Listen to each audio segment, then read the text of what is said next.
something very important I wanted to talk to you about today, and that's all these news stories that we keep seeing about people being confronted in different places for either wearing a mask or not wearing a mask. Now, I know it really depends on what part of the country you live in this happens, but you see all the time. People losing their jobs. You see people being arrested. You see people being stabbed. In fact, right before I went live here today, there was a story just a few hours ago about a 77-year-old man who confronted somebody at I think a convenience store and was stabbed after the argument because of the whole deal. And the suspect ended up being killed by police officers because people are really emotional about either wearing masks or not wearing a mask, depending on what part of the country you live in.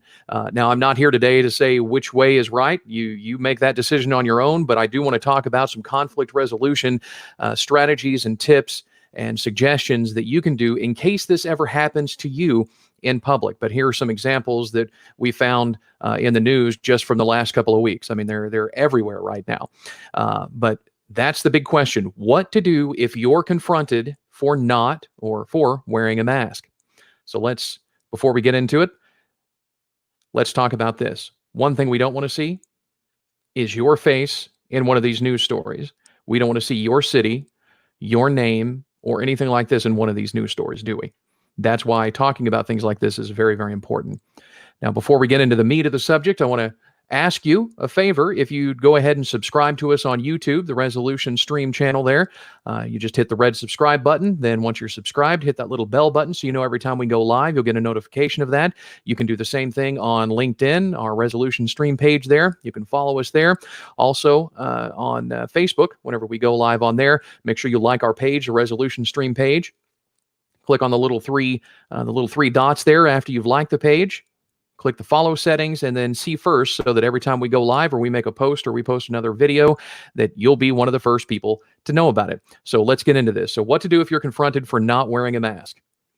So nearly all conflict is caused by someone's expectations not being met. And when you think about it, in these cases, people confronting others for wearing or not wearing a mask and the people being confronted, expectations on both sides are not being met. The people who are upset and angry and confront the people for either wearing or not wearing a mask, their expectation of that other person or those other people wearing or not wearing a mask haven't been met. They have that expectation that, hey, if I'm doing this, then you should be too. You should be doing the same thing I am. And vice versa for the other side. It's the same story. The expectation is, don't bother me. I'm not bothering you. Don't bother me whether I'm wearing a mask or not. It's my decision. I'm an individual. You can't tell me what to do. I mean, probably whenever you read some of these stories, that's the first thing you think about. How are these people telling people what to do? They come up to them and they engage with them and they confront them with their cameras and yelling and screaming. And whenever that happens, well, unfortunately, our normal reaction for most people, now there are some people who will avoid that kind of conflict all the time, but there are also those type of people, and I admit I'm one of those, that if you come at me yelling, most likely my first initial reaction is I'm going to yell back. And that's exactly how these situations escalate to the point where you're losing your job, you're being arrested, or even worse, unfortunately. But Dr. John Gottman, he a huge relationship expert, and he studied this, but nearly all conflict, if you really get down into it, is caused by somebody's expectations not being met. So if you're confronted in public for not wearing a mask, or again, depending on where you live, for wearing a mask, you have basically two options. You can engage with that other person or those other people, or you can avoid it. So you have to think about which one of these two things you're going to do. So before you engage, now again, if you're like me, that's going to be your initial reaction. My initial reaction to somebody shoving a phone up in my face and yelling at me for wearing a mask or not wearing a mask, my initial reaction is going to basically be up in their face too, right? So before you engage, you really have to pause. That's the first thing you do. You have to think about the fact that obviously they're confronting you because one of their expectations isn't being met, and you have to figure out which one of that it is. So before you engage, first question you ask yourself, how invested are you in this relationship? If it's a relationship you value, let's say you're going to a store, convenience store, or a grocery store that you go to all the time. Those people know you by name, and you're confronted by those people for not wearing a mask. Well, it may be good to avoid that, apologize, and move on. If you're not invested in the relationship, why are you even bothering? If you have some sort of investment in a relationship, then you make every effort to make it right. But if you have no investment, if it's a stranger, nobody you've ever seen before, and they just come up to you in your face with a camera or whatever, or yelling at you for it, you're not invested in that relationship. You don't know this person. So why would you engage? Because if you engage, here's what's going to happen. They're going to get more mad. You're going to get more mad. And it's just going to escalate from there. Because if you're yelling at each other, nobody's going to get their way. You're not going to change your mind. They're not going to change their mind. And it's a lost cause. So why bother? So if you're not invested in continuing that relationship, you should just avoid. How important is the issue to you? Now, this could be difficult for a lot of folks. Again, depending on where you live, the right to wear a mask or not wear a mask, it's very, very important to people. I live here in Texas, right? And so people here, even though Governor Abbott has issued a mandatory mask order, a lot of people aren't wearing masks out in public. And because people think that they have the right, that they shouldn't have to. And even a lot of the police departments say that they're not going to enforce it. So why bother wearing a mask if nobody's going to enforce it? I have a right as an individual to not wear a mask. Again, I'm not saying whether it's a good idea or not a good idea to wear a mask or not. I'm not a medical professional. But what I'm saying is, in this situation, you have to make that determination. Is it really that important to you? Wearing a mask or not wearing a mask if you're confronted by one or more people? Because then you get into these other questions. Do you have the energy for the conflict? Overall, conflict, it's exhausting. I mean, dealing with conflict like I do as a consultant, you're dealing with people who are exhausted because of unresolved conflict. It's exhausting both mentally and physically. It's a horrible thing to keep going with unresolved conflict. So do you have the energy to keep this going? Ask yourself that. Another one, are you aware of the potential consequences? This is what we're talking about. So are you aware of the consequences of what happens if you engage with this person who's confronting you about wearing or not wearing a mask? Can you afford a lawyer if you get arrested? Can you afford to lose your job? Like several of those people have lost their jobs because people online, they find out who they are, they contact the company, and a lot of times those people are fired for reacting badly. And you really can't blame them for reacting badly, because somebody's escalated a conflict and the other person just responds in kind. And that's a normal human instinct for most people. But what's happening is they're losing their job, they're losing their livelihood, and then they have other problems. So are you aware of all the potential consequences? And again, this is going on in your mind, and it doesn't take a whole lot of time to really ask these questions in your mind before you either engage or avoid a situation if you're confronted for wearing a mask or not. Number 5, are you ready for the consequences? I mean, you may be aware of the potential consequences of being fired, being arrested, or worse, but are you ready for those consequences? Do you have a bunch of money saved up in your bank account? Can you afford to lose your job at this point? You really have to ask yourself, and seriously ask yourself, are you ready for the consequences if you choose to engage? And the final one here, and you might find this kind of amusing, are there consequences if you don't engage? Really think about it. What would happen if you didn't engage with this person?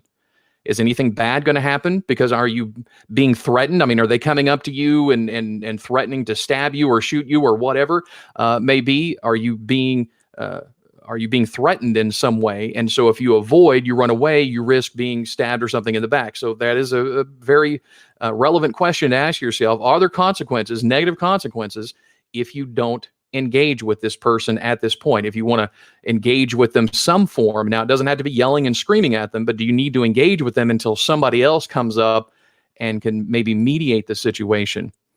And so you also have to remember the 4 Ps. And all of this is going on in your head during the conversation. I know what you're thinking is, you're thinking, Dave, how am I going to do all of this stuff while somebody is there with their camera or whatever in my face screaming at me for wearing or not wearing a mask?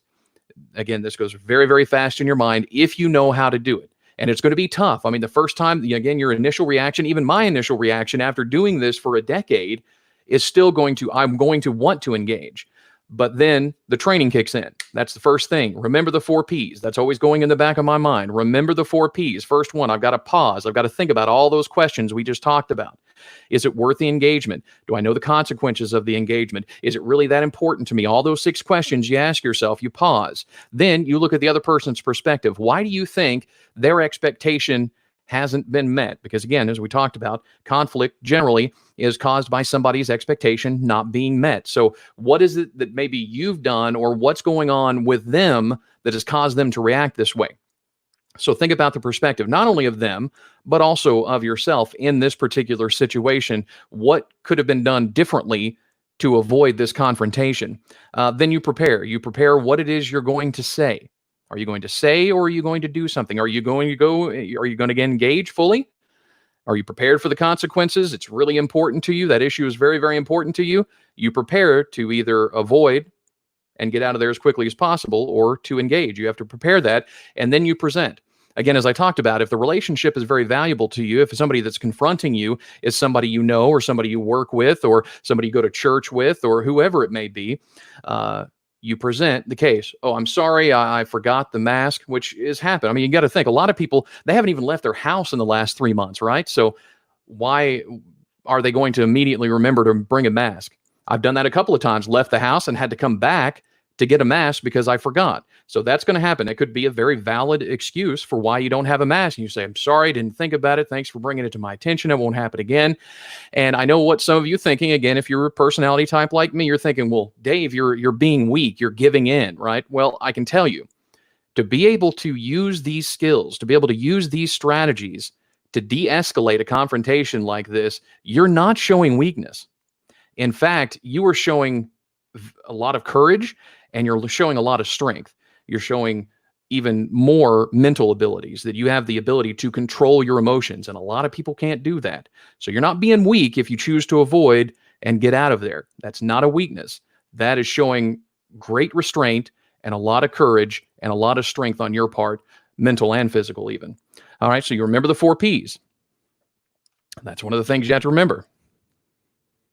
So nearly all conflict is caused by someone's expectations not being met. That's the one thing you have to keep in your mind. Then go to the 4 Ps. Think about those consequences. Think about how important the issue is to you. If they confront you, you just have to decide how you're going to react. Are you going to engage, or are you going to avoid? You have to make that decision on your own, but I've given you some of these skills, some of these strategies on how you can do that. So that's the question I have for you out there. What will you do if you're confronted for either wearing a mask or not wearing a mask, depending on where you live? Ask yourself that. And I'd love to know, write them down in the comments, how do you think you're going to react? Now that you know the 4 Ps, now that you know what to do before you engage, if you're ever confronted, how do you think you're going to react? Now, I know at first, your first initial reaction is whatever, you're either going to avoid the conflict, or if you have a personality like me, you're going to want to engage. But wanting to engage, but making a decision not to, that is a very powerful conflict resolution skill that you've just learned. So what will you do? I'd love to know. Write it down in the comments if you can. But remember those 4 Ps, because we don't want to see your face in one of these news stories online. We don't want to see your city. We don't want to see your name. We just don't want to see that. So now you have the skills where you don't have to let it happen. But again, I appreciate you guys watching. I ask you that you subscribe to our YouTube channel as we continue to add more of these videos up on the YouTube channel, up on our website, as well as our Facebook page and all that good stuff. But you hit the subscribe button, then click that little bell there so that you get all the notifications, so that whenever I go live with the next video, you're able to watch it. Do the same thing on LinkedIn there. You can do the same thing on Facebook to like the page and then follow, and make sure you see us first, just in case you want to see all of these great videos that we post. So we appreciate you watching here. If you want to learn more essential negotiation and conflict resolution skills from us at Resolution Stream, just visit our website there at resolutionstream.com. Again, thanks for watching. See you next time.